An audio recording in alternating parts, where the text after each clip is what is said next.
Bendito é o teu nome, Deus. Oh, Deus de glória.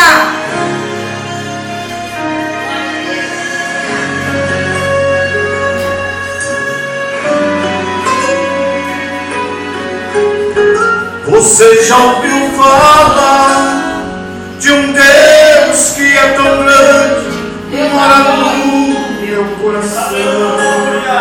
Seu braço é a ponte na escuridão, seus olhos iluminam a minha vida.